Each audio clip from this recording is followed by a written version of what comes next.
Un instant de silence est d'abord observé en mémoire de feu Ernest Manirumva, tragiquement disparu dans la nuit du 8 au 9 avril, il y a exactement 6 mois. 6 mois après, on ne connaît encore ni ses assassins, ni les mobiles de son assassinat. Pourtant, 3 commissions ont déjà été nommées, la dernière date du 2 de ce mois. Le FBI avait accepté de donner son aide afin d'établir la vérité sur la mort de l'ancien vice-président de l'OLCOM.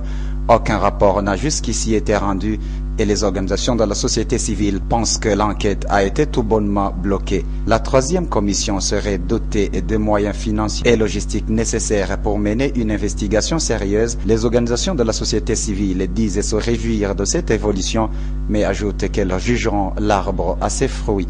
En attendant l'aboutissement de l'enquête, les organisations de la société civile devinent les mobiles de l'assassinat d'Ernest Manirumva. Ernest Manirumva est probablement mort parce qu'il connaissait des vérités qui dérangent. Il se battait pour que la société burundaise se construise autour de valeurs d'intégrité et de justice sociale. Il est mort parce qu'on a voulu le faire taire.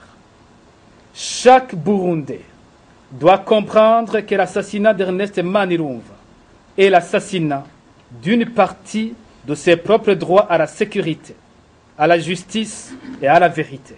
Le rôle des organisations de la société civile est mal compris par certains qui voient en elles des opposants au pouvoir, des forces manipulées par des puissances étrangères, voire des traîtres à leur propre pays, à regretter le délégué général d'IFOSC qui s'inquiète de l'avenir de la société civile et de la démocratie au Burundi. Une journée d'information et de sensibilisation de la population sur les consultations nationales pour la mise en place des mécanismes de justice de transition organisée par force a été interdite en province de Karuzi le 29 juin 2009. Une activité organisée par la SPPDF, qui est la synergie des partenaires pour la promotion des droits de la femme, a été récemment interdite en province de Kayanza.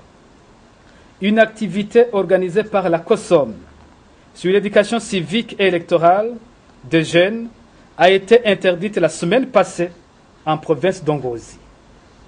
Une activité sur la décentralisation organisée par l'OAG les 17 et 18 août 2009 à Tchankouzo a été refusée par les autorités provinciales.